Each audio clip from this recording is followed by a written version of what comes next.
सबका एक ड्रीम होता है एक परफेक्ट ऑर्गेनाइज स्टूडियो जहाँ काम करना मजे का हो। ऐसा ही एक सपना मैंने भी देखा है। एक परफेक्ट ऑर्गेनाइज स्टूडियो बनाने के लिए हमें कुछ चीजों की जरूरत होती है, जैसे soft box, organiser, shelf, mobile stand और भी बहुत कुछ। लेकिन इन सब पर बहुत पैसा खर्च होता है ना। आज मैं आपको दिखाऊंगी कैसे मैंने बिना पैसे खर्च किए अपना क्राफ्टिंग स्टूडियो ऑर्गेनाइज किया।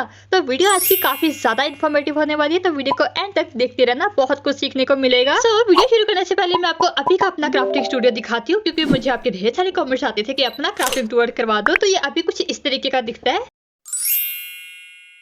तो यहाँ नीचे बैठ के मैं अपनी वीडियोस वगैरह शूट करती हूँ। घर में कोई भी चीज फेंकती होती है तो मुझे लाके दे देते हैं, तो मैं यहाँ इस डब्बे में इसको संभाल के रख लेती हूँ, क्योंकि by the way I am a crafter और सभी क्राफ्टर से एग्री करेंगी, है ना। तो इस ड्रॉअर में मेरा कुछ क्राफ्ट सप्लाईज रखा हुआ है और यहाँ पे ज्वेलरी मटेरियल्स के कुछ बॉक्सेस भरे हुए हैं।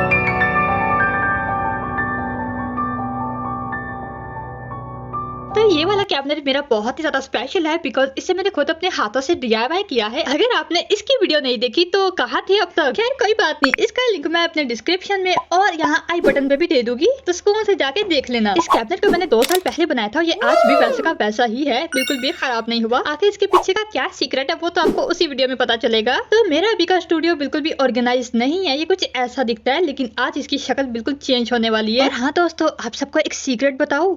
आपको लग रहा होगा कि ये एक टेबल है, पर ये टेबल नहीं है। आखिर ये क्या है, सीक्रेट रिवील होने वाला है। तो ये कोई टेबल वेबल नहीं है, ये है एक संदूक। संदूक ही बोलते हैं ना इसे, संदूक या फिर पेटी, पता नहीं क्या कहते हैं इसे। तो मैं इसको एज ए क्राफ्ट टेबल इस्तेमाल कर रही हूँ। और हाँ, मैंने ये सीक्रेट आपको बताया है, आप किसी और को मत बता देना। अपने क्राफ्ट स्टूडियो को ऑर्गेनाइज करने के लिए मैंने ये शेल्फ देखे थे और इसकी प्राइस आप देख ही सकते हो, जबकि इसको बनाना बहुत ही ज्यादा इजी होने वाला है। तो चलो फटाफट से इसे बनाना शुरू करते हैं। इन शेल्फ्स को बनाने के लिए हम कार्डबोर्ड का इस्तेमाल करेंगे। तो मैंने यहाँ पे कार्डबोर्ड ऑलरेडी बना के रखे हुए थे, जो कि मैं वीडियो शूट नहीं कर पाई किसी वजह से, लेकिन मैं आपको बता दूं कि आखिर हमें करना क्या है। तो मैंने यहाँ पे पैमाइशें भी आपको दे दी है। अब इन मेजरमेंट के अकॉर्डिंग कार्डबोर्ड के पीसेस कट करो। अब इस कार्डबोर्ड को सिंगल तो नहीं यूज कर सकते, इसकी चौड़ाई के लिए मैंने 3 कार्डबोर्ड को जोड़ा है आपस में, और जोड़ने के लिए मैंने ग्लू यूज की है, हैंडमेड ग्लू। हाँ मुझे पता है अब आप सबके कमेंट्स आना स्टार्ट हो जाएंगे हैंडमेड ग्लू के, तो मैं आपको बता दूं, इस हैंडमेड ग्लू की वीडियो में अपनी नेक्स्ट वीडियो में लेकर आने वाली हूँ, जिसका टॉपिक होना है हैंडमेड क्राफ्ट सप्लाईज। तो उसके अंदर आपको इसकी वीडियो मिल जाएगी, तो आपको थोड़ा सा और इंतजार करना पड़ेगा। चैनल को सब्सक्राइब करके बेल बटन ऑन कर लो, ताकि आने वाली वीडियो आपसे मिस ना हो जाए। अब इन कार्डबोर्ड को पेपर से कवर करने से पहले हम इसकी अच्छे से सैंडिंग कर लेंगे, जिससे कि इसके एजेस बिल्कुल क्लीन हो जाएंगे और पेपर लगाने में आसानी रहेगी। तो सैंडिंग के लिए मैंने यहाँ पे ऑब्वियसली सैंड पेपर का इस्तेमाल किया है। और हाँ, आप सबको एक जुगाड़ू तरीका बताऊं, अगर आपके पास ये सैंड पेपर अवेलेबल नहीं होता है तो घर की प्लास्टर की हुई दीवारों पे भी इस तरह से कार्डबोर्ड को रगड़ सकते हो, और इससे अच्छा सैंडिंग तरीका और कोई हो ही नहीं सकता। तो मैंने सारे के सारे कार्डबोर्ड के पीसेस को व्हाइट पेपर से अच्छे से चिपका डाला है। अब इनको चिपकाने के लिए मैंने यहाँ पे पहले 3 पीसेस इस्तेमाल किए हैं। अब इनको आपस में ग्लू कर देंगे। ग्लू करने के लिए मैं यूज कर रही हूँ हॉट ग्लू। फटाफट से हॉट ग्लू से इसे अच्छे से ग्लू कर देंगे। तो हमें शेल्फ्स को कुछ इस तरीके से ग्लू करना है। अरे ये चेयर की तरह नहीं लग रही। और अब बचे हुए सारे पीसेस को आपस में ग्लू कर देना है कुछ इस टाइप से। और हाँ दोस्तों, ग्लू करने में बिल्कुल भी कंजूसी नहीं करना है, इसमें तो ग्लू का काफी ज्यादा काम होने वाला है। तो ग्लू को अच्छे से चिपकाना है, तो ग्लू को भर भर के इस्तेमाल करना है। अब इतना भी नहीं करना कि वो चीज ज्यादा अजीब लगे। सो आप देख ही सकते हो मैंने इसको किस तरह से ग्लू किया है। सो ग्लू करने के बाद ये रहा हमारी शेल्फ्स की फाइनल लुक। क्यों, है ना कितना ज्यादा इजी।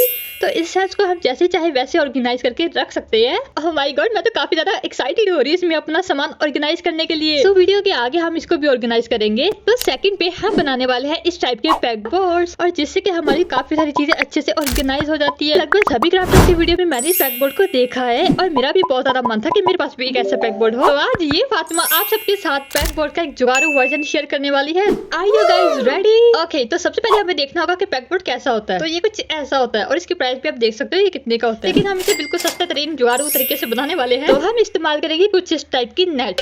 आप सभी कहते होंगे ये क्या बात हुई, अरे भैया रुको सब्र करो, इतनी भी क्या जल्दी है। तो मेरे पास ये रबर टाइप की ना एक नेट है, तो मैं इसका इस्तेमाल करने वाली हूँ। जब से मैंने इसको घर पे देखा है ना, बस मेरे माइंड में सिर्फ पैकबोर्ड का ही आइडिया आया, तो मैंने कहा मैं आपके साथ इसका आइडिया जरूर शेयर करूंगी। तो मेरी ये पिछली दीवार बिल्कुल सादा है, तो मैं इसे एक नया लुक देने वाली हूँ पैकबोर्ड के जरिए। तो मैं आपको इसका पूरा का पूरा प्रोसेस समझाने वाली हूँ। अब मेरे पास 2 आइडिया थे, या तो मैं सिंपल नेट को अपनी इस प्लास्टर की हुई दीवार पे लगा के एज अ पैकबोर्ड इस्तेमाल कर लूं, फिर इस प्लास्टर की हुई दीवार को पूरा का पूरा छुपा दूं। तो मैंने चूज किया है ऑप्शन नंबर 2। तो हमें सारा का सारा सामान हटाना पड़ेगा ताकि हम अगला काम कर सके। अब बैकग्राउंड का कलर चेंज करने के लिए हमारे पास वॉलपेपर है तो नहीं, और हम 1 रुपया भी खर्च नहीं करने वाले, इसलिए मैंने यहाँ पे एक जुगाड़ू आइडियाज किया है। तो हमारे पास रखे हुए थे ये 14 साल पुराने पोस्टर्स। अब इनका इस्तेमाल कोई भी नहीं है, ये कब से फालतू ही रखे हुए थे। तो इनकी बैक पे ये व्हाइट वाला पीस है, तो मैं इसको एज अ वॉलपेपर इस्तेमाल करने वाली हूँ। ये इतनी ज्यादा रोल है कि सीधे भी नहीं हो पा रहे। इन्हें सीधा करने के लिए मैंने यहाँ पे इसको अच्छे से प्रेस किया है, तब जाकर ये सीधे हुए हैं। अब आप सोच रहे होंगे प्रेस, वो भी पेपर्स पे।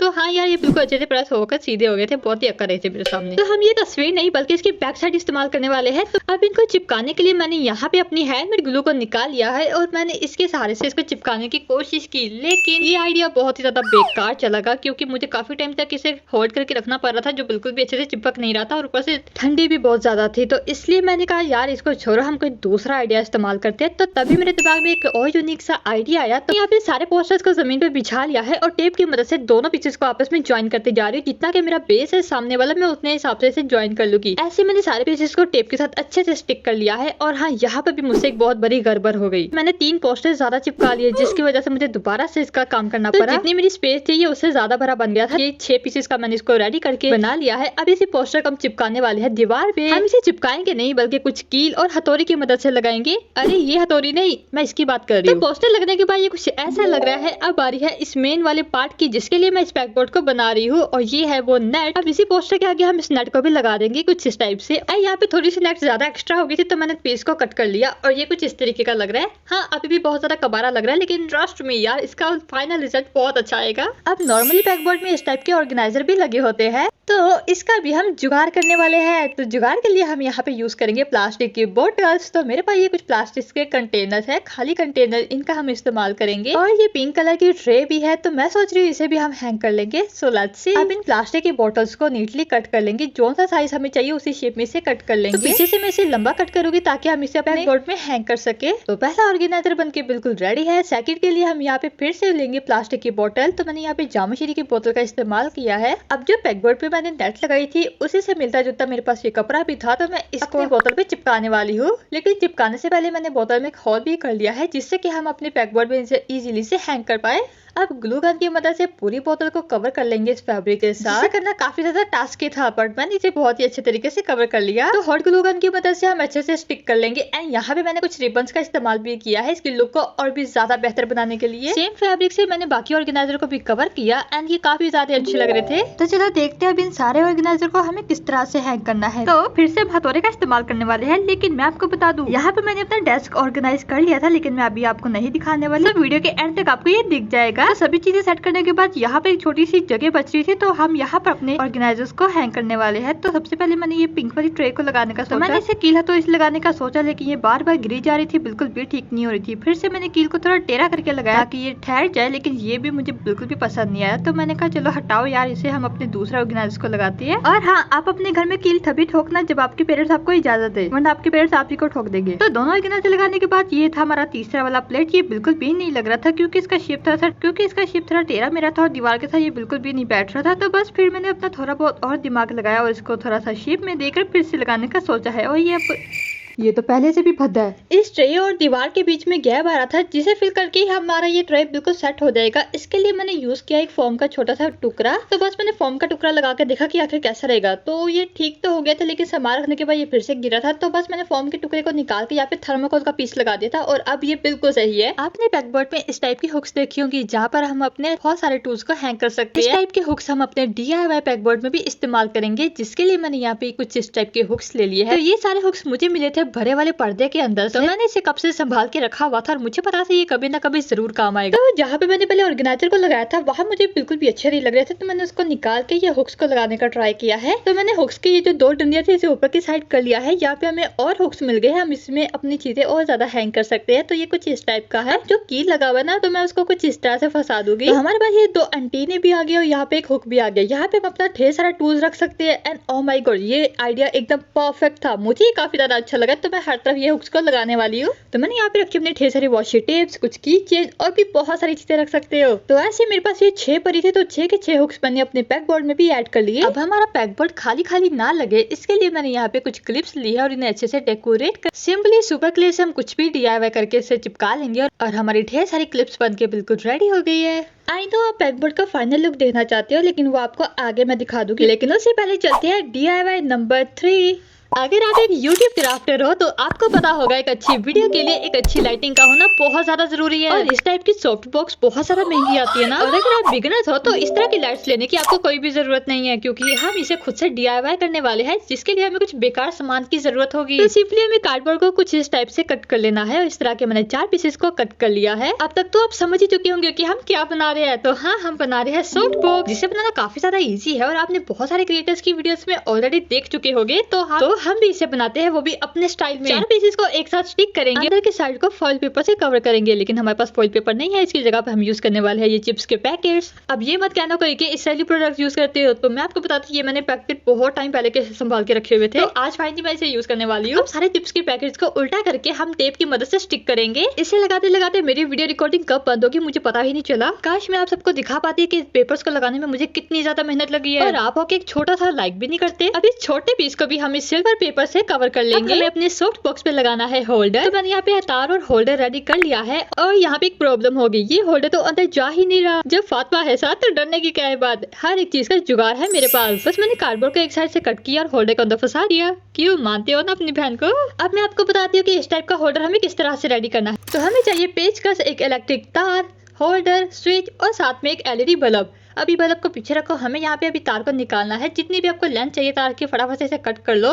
तो ये तार आपको इलेक्ट्रिक शॉप से मिल जाएगी बहुत ही इजीली। तार के अलावा सभी प्रोडक्ट आपको हार्डवेयर की शॉप से इजीली से मिल जाएगा। प्लास्टिक कवर को निकालेंगे, इसके अंदर 2 तारें होती है, उसे छील देंगे। तार छीलने के 2 तरीके, या तो आप कटर का इस्तेमाल करो या तो इस तरह से इसे आग से जला दो। तार को ट्विस्ट करके मोड़ देंगे और अपने होल्डर के अंदर अच्छे से फिक्स कर लेंगे। और हाँ, पेचकस से अच्छे से टाइटली टाई कर लेना ताकि ये बार बार निकले नहीं। और हाँ, सबसे जरूरी बात, इसका कैप अंदर डालना मत भूलना, वरना आपको दोबारा से सारा काम करना पड़ेगा।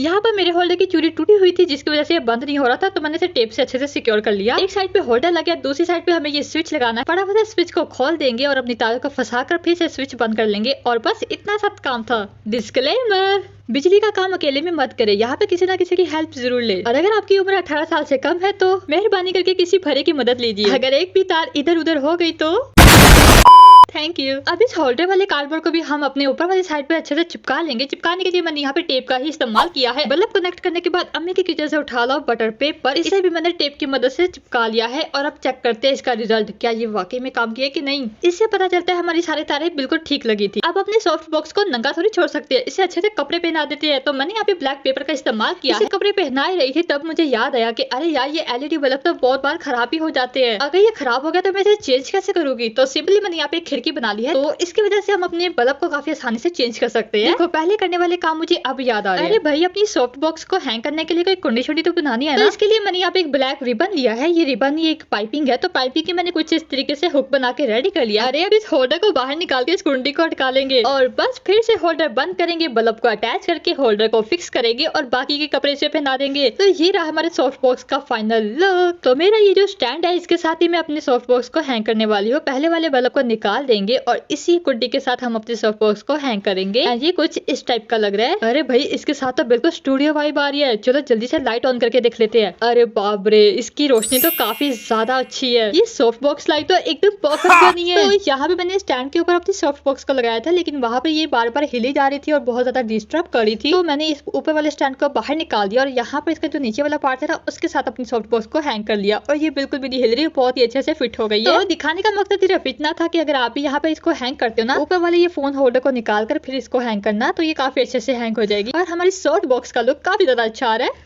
DIY number 4। तो अगर आप YouTube पर वीडियोस बनाते हैं तो आपको पता होगा लाइटिंग के साथ साथ वीडियो एंगल शूटिंग भी बहुत ज्यादा इंपॉर्टेंट होती है। एक प्रोफेशनल वीडियो शूट करने के लिए कैमरे का एक जगह पे टिके रहना बहुत ज्यादा इंपॉर्टेंट है। वीडियो शूट करने के लिए मार्केट में बहुत ही अलग अलग किस्म के मोबाइल स्टैंड आपको देखने को मिल जाते हैं, लेकिन इनकी प्राइस काफी ज्यादा हाई होती है और अगर आप बिगिनर्स हो तो आपको ये सब खरीदने की कोई भी जरूरत नहीं, क्योंकि इस वीडियो में मैं बनाने वाली हूँ एक ओवरहेड कैमरा स्टैंड। इसकी जरूरत मुझे काफी टाइम से थी और सभी क्रिएटर्स के लिए एक ओवरहेड कैमरा होना बहुत ज्यादा जरूरी है, जिससे कि वो अपनी कोई सी भी अपनी आर्ट को अच्छे से रिप्रेजेंट कर सके। बनाना काफी ज्यादा इजी और जुगाड़ू तरीका होने वाला है। इसमें हमें 1 रुपया भी खर्च नहीं करना। जो भी हमारे घर में माल पड़ा हुआ है बस उन्हीं चीजों का इस्तेमाल करेंगे। तो मेरे घर की नुक्कड़ में ये लकड़ी की स्टिक काफी टाइम से रखी हुई थी। अब पता नहीं हमारे घर में ऐसी चीजें क्यों पड़ी रहती है, किसी और के काम आए या ना आए, लेकिन मेरे तो ये काफी ज्यादा काम आने वाली है। इस लंबी सी लकड़ी की स्टिक को मुझे 2 हिस्सों में कट करना है। तो लकड़ी को कट करने के लिए मैं यहाँ पे ब्लेड वाली आरी का इस्तेमाल कर रही हूँ। अब इस फुटे को ऐसे पकड़ के कट करना बहुत ज्यादा मुश्किल है, क्योंकि इसके ऊपर और नीचे साइड ब्लेड लगे होते हैं जिससे हमारा हाथ छिल भी सकता है। इसलिए किसी कपड़े का इस्तेमाल करके हम इसे कट करेंगे। अब क्राफ्टिंग के चक्कर में खुद को जख्मी मत कर लेना, क्योंकि एहतियात करी दी होंदी है। तो लो, आपकी फातिमा इलेक्ट्रिशियन से कारपेंटर भी बन गई। अब पता नहीं क्या क्या बनना पड़ेगा। और हाँ दोस्तों, इसी वीडियो में मैं आपके साथ वीडियो शूटिंग के रिलेटेड बहुत सारे ideas and tip and tricks share करने वाली थी, लेकिन मुझे लगा ये वीडियो काफी ज्यादा लंबी बन जाएगी, तो इसलिए मैं इसकी एक सेपरेट वीडियो बनाने वाली हूँ। अगर आप में से किसी को चाहिए तो मुझे कमेंट सेक्शन में लिख दो हाउ टू शूट वीडियो। इसमें मैं आपके साथ शेयर करने वाली हूँ अपने पिछले 2 साल के कैमरा शूटिंग एंगल के जुगाड़ जो मैंने लगाए हैं, वो सभी सीक्रेट्स आप सबके साथ शेयर करने वाली हूँ। अब क्या सब कुछ इसी वीडियो में बता दूं? जल्दी से वीडियो को लाइक करो ताकि पता चल सके आपको ये वीडियो चाहिए। इन लकड़ी को छीलने में मुझे इतना ज्यादा टाइम लगा कि मैं क्या ही बताऊं, सच में मेरी हड्डी पसली एक हो गई। अब इन दोनों पीसेस को आपस में जोड़ने के लिए हमें चाहिए नट और बोल्ट। मोबाइल स्टोरेज फुल होने की वजह से इसका वीडियो मैं शूट नहीं कर पाई, लेकिन इसको हमें सिंपली से पेचकस देना है, जिसकी वजह से दोनों पीसेस आपस में बहुत टाइटली टाई हो जाएंगे और ये काफी इजी से ऊपर नीचे भी हो जाएंगे, जिससे कि हमारा ओवरहेड कैमरा स्टैंड बहुत परफेक्ट बनेगा। यहाँ पे मैंने मोबाइल स्टैंड रख कर देखा, ये काफी ज्यादा नीचे गिर रहा था, तो मुझे एक और जुगाड़ लगाना पड़ा इसके लिए। ये ऊपर वाली स्टिक काफी ज्यादा लंबी हो रही थी, मैंने थोड़ी सी लकड़ी के पीस को कट कर लिया है। अब इसी लकड़ी के पीस को हम यहाँ पर जोड़ने वाले हैं। जोड़ने के लिए मैं यहाँ पर ये लकड़ी वाले कील का इस्तेमाल कर रही हूँ। सिंपली पेचकस से अच्छे से कस कर लेंगे और ये बहुत अच्छे से मजबूत स्पॉट मिल जाएगी। अब ये स्पॉट हमने क्यों रखी है ये तो आपको आगे ही पता चल जाएगा। स्टैंड का काम यहाँ तक खत्म होता है। अब इस स्टैंड को खड़ा करने के लिए भी तो हमें कोई बेस चाहिए ना, उसके लिए हम यहाँ पे प्लास्टिक का कंटेनर ले लेंगे। तो मेरे पास ये डिब्बा रखा हुआ था, तो मैं इसी को यूज करने वाली हूँ। लेंगे व्हाइट सीमेंट, तो मेरे पास ये काफी सारा व्हाइट सीमेंट है, तो इसी को हम यूज करेंगे। इस पूरे डिब्बे को व्हाइट सीमेंट से भर देना है। मुझे लगा कि मेरे पास इतना सारा सीमेंट है कि इससे पूरा डिब्बा फिल हो जाएगा, लेकिन ये आधा ही भरा था। खैर मुझे अब इसी से ही काम चलाना पड़ेगा। आप सब सोच रहे होंगे कि हमारी लोकेशन क्यों चेंज हो गई। ऐसी बात है कि हमारी लाइट बंद हो गई थी और लाइट बंद में मैं बिल्कुल ही बोर हो रही थी, तो मैंने सोचा चलो जो अपना बचा हुआ काम है उसे कंप्लीट कर लेते हैं। वैसे भी मुझसे खाली तो बैठा नहीं जाता है, सोचा अपने स्टैंड को कंप्लीट कर लेते हैं। इसे सूखने में भी बहुत ज्यादा दिन लगने वाले हैं, क्योंकि बहुत ज्यादा ठंड है और ठंड में ये अच्छे से जुड़ता भी नहीं है, तो इसे 2-3 दिन तो लगेगा ही। अच्छे से मैं इसे धूप में रखूंगी ताकि अच्छे से करक हो जाए। मेरे पास थोड़ा ब्लैक सीमेंट भी रखा हुआ था, तो मैंने उसको भी मिक्स कर लिया अच्छे से। अब इस सीमेंट में थोड़ा थोड़ा करके पानी ऐड करेंगे। तो जैसे जैसे मैं पानी ऐड कर रही थी वैसे ही इसको मिक्स करना काफी ज्यादा डिफिकल्ट हो रहा था। मुझे तो लगा इसे करना काफी ज्यादा आसान होगा। मैं इसे थोड़ा थोड़ा मिक्स कर रही हूँ, फिर से पानी डाल रही हूँ, फिर से मिक्स कर रही हूँ। जैसे जैसे मिक्स हो रही है अभी ज्यादा मेहनत लग रही है, तो मैंने कांडी को साइड पे किया और मैंने सिंपली चमचे को पकड़ लिया। तो चमचे के साथ हम इसे अच्छे से पेस्ट बना लेंगे। तो मेरे सीमेंट के नीचे तक तो पानी जा ही नहीं रहा था, सिंपली मैंने चम्मच के साथ ही ना इसको नीचे तक अच्छे से मिक्स किया है, तब जाके इसका अच्छे से टेक्सचर बना है। और हाँ, इसे ज्यादा पतला मत कर लेना, वरना इसे सूखने में 3-4 दिन और लगेंगे। इसलिए इस मिक्सचर का थोड़ा टेक्सचर गाढ़ा गाढ़ा ही रखेंगे। अब इसी मिक्सचर में हमें अपने स्टैंड को भी फिट कर लेना है, उसे ड्राई होने के लिए रख देंगे। 3 दिन बाद हमारे स्टैंड की कंडीशन कुछ ऐसी है और ये अपने पैरों पे खड़ा हो गया है। तालियां। हमारा overhead camera stand almost done. तो इसकी स्टिक मैंने ऊपर से काफी लंबी रखी है, क्योंकि हम इसे अपने स्टैक से थोड़ा पीछे रखेंगे और जो स्टिक होगी वो आगे को आएगी और उस पर हम अपने मोबाइल स्टैंड को स्टैंड करेंगे और जिससे वीडियो शूट बहुत इजीली से हो जाएगी। तो आप सब सोच रहे होंगे कि आखिर इसमें मोबाइल को हम कैसे होल्ड करेंगे, तो चलो उसका तरीका भी आपको बताती हूँ। अरे वेट, इसका यूज भी मैं आपको दिखाऊंगी, लेकिन उससे पहले चलते हैं DIY नंबर 5। इन खाली और बिल्कुल बेकार डब्बों का इस्तेमाल करके हम बनाने वाले हैं ऑर्गेनाइजर, जिसमें हम अपनी ढेर सारी जरूरत की चीजें रख सकते हैं। तो मैं इस डब्बे में रखने वाली अपना ढेर सारा ज्वेलरी मटेरियल और चाहो तो कुछ क्राफ्ट सप्लाईज भी रख सकते हो। इन डब्बों को मैंने काफी टाइम से बिचका कर रखा हुआ था, लेकिन अभी इन्हें खोल दिया तो ये बिल्कुल भी सीधे नहीं हो पा रहे। मैंने इन्हें पिन से लगा के खड़ा करने की कोशिश तो की है, लेकिन ये इतने ज्यादा ठीक है ना कि बस हिली जा रहे, इधर से इधर हिली जा रहे, बिल्कुल जेली की तरह लग रहे। सो फाइनली इतनी मेहनत मुशक्कत करने के बाद ये सीधे नहीं हुए। खैर यहाँ पे हमने 2 कार्डबोर्ड के पीसेस लिया है, उन्हें ग्लू गन की मदद से स्टिक कर देंगे दोनों साइड को। इस टाइप से हमें ग्लू गन की मदद से इन्हें स्टिक कर देना है। So base is complete. अब बनाते हैं ड्रॉयर, जिसके लिए मैंने इस टाइप से कार्डबोर्ड को कट किया है। आप यहाँ पे इसकी पैमाइशें देख सकते हो। सिंपली इन्हें ग्लू गन की मदद से स्टिक करेंगे और पहला दराज बन के बिल्कुल कंप्लीट है। अब हमने जो पिन्स लगाई थी ना उनको निकाल देंगे और इन दराज को अंदर फिट कर लेंगे। और अब ये ड्रॉयर नहीं हिलेगा, वैसे ये अभी भी बहुत हिल रहा है। तो सेम प्रोसेस से मैंने 3 ड्रॉयर को बना के रेडी किया है। अब इन्हें अंदर एक एक करके फिट कर लेंगे, जिससे कि अब हमारा ड्रॉर हिलेगा भी नहीं। बैक साइड को कवर करना मैं भूल गई थी, इसलिए यहाँ पे भी कार्डबोर्ड के पीसेस को चिपका लेना है इस तरीके से। ऑर्गेनाइजर का बेस तो कंप्लीट हो चुका है, अब बारी है इसे डेकोरेट करने की और इस पूरे के पूरे कार्डबोर्ड कवर करने की। तो आप चाहो तो यहाँ पे पेंट का इस्तेमाल भी कर सकते हो, लेकिन हम इसे पेपर से कवर करने वाले हैं। तो ड्रॉर के अंदर हम यहाँ पे व्हाइट पेपर्स को लगाने वाले हैं। सिंपली व्हाइट ग्लू को अप्लाई कर व्हाइट पेपर्स को चिपका कर पूरे के पूरे ड्रॉर को कवर कर लेंगे। तो सेम प्रोसेस से मैं तीनों ड्रॉर के अंदर वाली साइड को व्हाइट पेपर से कवर कर लूंगी। और अब हमें ड्रॉर के फ्रंट वाले एरिया पे पेपर को नहीं चिपकाना है, हम यहाँ पे यूज करने वाले हैं फैब्रिक। तो मैंने यहाँ पे वेलवेट वाला फैब्रिक लिया है जो कि काफी ज्यादा क्यूट लग रहा था, सोचा मैंने इसी को ही चिपका देती हूँ। सिंपली इन्हें शेप में कट करेंगे। सेम साइज में कट करने के बाद इसे व्हाइट ग्लू की मदद से या फिर हॉट ग्लू की मदद से भी चिपका सकते हो, और चाहो तो B6000 ग्लू की मदद से भी इसे स्टिक कर सकते हो, काफी अच्छे से स्टिक हो जाएगा। तो इसी सेम प्रोसेस के साथ मैंने तीनों ड्रॉर्स के फ्रंट एरिया को पिंक कलर के फैब्रिक के साथ कवर कर लिया। सब पूरे ऑर्गेनाइजर को कवर करने के लिए मैं यहाँ पे प्रिंटेड पेपर का इस्तेमाल करने वाली थी, तो फिर मुझे याद आया, अरे फातिमा तेरे पास प्रिंटेड पेपर कहाँ है? अरे ठीक है प्रिंटेड पेपर नहीं है तो क्या हुआ, हमारे पास दिमाग तो है ना। सो प्रिंटेड पेपर की जगह पे हम इस्तेमाल करने वाले हैं ये प्रिंट वाले फैब्रिक। तो ये प्रिंट वाले फैब्रिक मेरे पास पड़े हुए थे, तो मैंने सोचा क्यों ना इसको इस्तेमाल करके देखा जाए आखिर कैसा लगता है। तो सिंपली मैंने कार्डबोर्ड पे व्हाइट ग्लू को अप्लाई किसी भी फैब्रिक को साइज के अकॉर्डिंग कट करके चिपका दिया, और ये सच में बहुत अच्छे से चिपक गया। तो अगर आपके पास कभी पेपर्स नहीं होते या फिर प्रिंटेड पेपर्स अवेलेबल नहीं है, तो आप इस टाइप से फैब्रिक का भी इस्तेमाल कर सकते हो। फैब्रिक को चिपकाने के लिए काफी सारी ग्लू है, जैसे फैब्रिक ग्लू का इस्तेमाल कर सकते हो, hot glue, UHU glue, white glue या फिर B6000 ग्लू का इस्तेमाल भी कर सकते हो। सब बहुत सारे ऑप्शंस हैं। चलो अब इस ऑर्गेनाइजर में अपने सारे सामान को ऑर्गेनाइज करते हैं। तो मेरे पास ये काफी सारे नेम वाले बीड्स रखे हुए थे, तो मैं इसे अपने ड्रॉर में फिल करूंगी। मुझे लगा ये सारे बीड्स एक ही ड्रॉर में फिल आ जाएंगे, पर ये बहुत सारे थे, मुझे इसे दूसरे ड्रॉर में भी फिल करना पड़ा। और सबसे ऊपर मैं यहाँ पे कुछ कौड़ी शेल्स और कुछ बीड्स है, तो उन्हें ऐड कर लूंगी।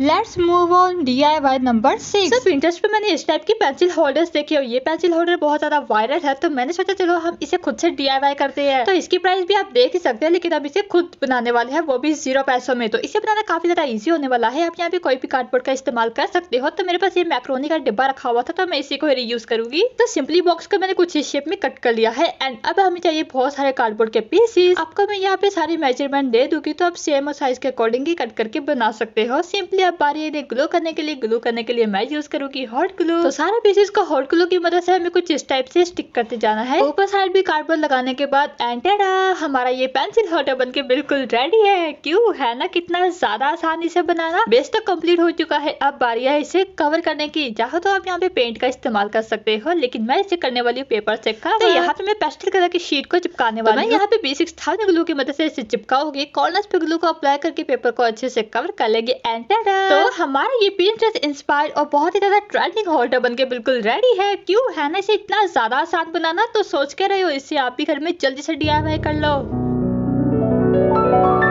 Let's move our last DIY। अब अपने न्यू स्टूडियो में न्यू ईयर का कैलेंडर ही ना हुआ तो क्या फायदा। चलो फटाफट से एक न्यू ईयर का कैलेंडर बना लेते हैं। अब आमतौर पर हमारे घरों में कपड़ों के बैग्स आते रहते हैं, उन बैग्स में इस तरह के पोस्टर्स तो होते ही होते हैं। इन पोस्टर्स को हम फालतू समझकर फेंक देते हैं, लेकिन इन्हीं पोस्टर्स का यूज करके मैं बनाने वाली हूँ कैलेंडर। इसे आप एज अ पेपर इस्तेमाल कर सकते हो, ये बड़ी काम की चीज है। तो सिंपली हमें जिस टाइप का भी कैलेंडर बनाना है फटाफट से उसे ड्रॉ कर लेंगे। ड्रॉ करने के बाद नीटली उसे कट कर लेंगे। ड्रॉ करने के बाद पॉइंटर से हाईलाइट भी कर लेंगे और इसे नीटली कट भी कर लेंगे। और ऐसे मैंने पूरे के पूरे 12 पेजेस रेडी कर लिए। इस तरह के कैलेंडर पिंटरेस्ट पे बहुत ज्यादा वायरल हो रहे थे। तो आप में से किस किस ने इस टाइप का कैलेंडर बना लिया है, जल्दी से बताओ। सभी पेपर्स में डेट और महीने लिखने के बाद इन्हें नीटली कट। तो यहाँ पे मैंने 12 महीनों के जार बना के बिल्कुल रेडी कर लिए हैं। चलो आओ इसे असेंबल करते हैं। अब इनको होल्ड करने के लिए मैंने यहाँ पे एक होल्डर बनाया है। सिंपली कार्डबोर्ड को कुछ इस शेप में कट कर लेना है, एंड दैट्स इट। अब ये 12 के 12 महीने कहीं गुम ना हो जाए, इन्हें बांधने के लिए मैं यहाँ पे रिबन का इस्तेमाल करूंगी। सिंपली रिबन से इसे बांध साइड पे एक छोटी सी बो बना लेंगे, एंड टाटा। ये कैलेंडर हमारे नए स्टूडियो में बहुत ही ज्यादा प्यारा लगेगा। तो अगर अभी तक आपने इसको नहीं DIY किया है तो फटाफट से जाके आप कर लेना। Let's organise my craft studio.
देखते हैं अपने होममेड ओवरहेड ट्राइपॉड का यूज। तो इस स्टैंड को मैं अपने डेस्कटॉप की इस साइड पे रखने वाली हूँ, अब जिससे कि ये वाला एरिया तो हाइड हो जाएगा और ऊपर से आप ये इसका लुक देख सकते हो। अब जो इसका स्टैंड है वो हमारे क्राफ्ट टेबल के ऊपर आएगा। अपने मोबाइल फोन को अपने ओवरहेड स्टैंड के ऊपर कुछ इस तरीके से रख देंगे और बस कुछ भी नहीं करना है। अगर आपको शॉर्ट वीडियो शूट करनी है तो आपको इस तरीके से फोन को रखना पड़ेगा, और अगर आपको लॉन्ग वीडियो शूट करनी है तो आपको मोबाइल को कुछ इस तरीके से रखना पड़ेगा। वैसे तो आपको डरने की कोई भी जरूरत नहीं है कि मोबाइल कहीं गिर ना जाए, ऐसा कुछ नहीं होगा। लेकिन अगर आपको फिर भी डर लगता है कि कहीं मोबाइल गिर जाएगा तो उसका भी हल है। तो बस आपको क्या करना है, आपको लेनी है एक पोनी। आप यहाँ पे सकरंची का इस्तेमाल कर सकते हो। सिंपली सकरंची को इस डंडे के ऊपर लगा दो, बस और कुछ नहीं करना है। सिंपली हम इसमें अपने फोन को हैंग करेंगे, I mean, कुछ इस टाइप से आप देख सकते हो। तो अगर मैंने अपनी लॉन्ग वीडियो शूट करनी है तो मैं फोन को इस तरह रख के अपने सकरंची के साथ से टाई कर लूंगी, बस सिंपली, और कुछ नहीं करना। सिंपली वीडियो को प्ले करेंगे और नीचे से हम अपना काम करेंगे, वो वीडियो शूट होता रहेगा। तो ये परफेक्ट तरीका, और मोबाइल नहीं हिलेगा यार, टेंशन ना लो। आप देख सकते हो नीचे में काफी सारी स्पेस मिल जाती है। और अगर आपको शॉर्ट्स वीडियो शूट करनी है तो उसके लिए आप मोबाइल को सीधा कर लो एंड tada,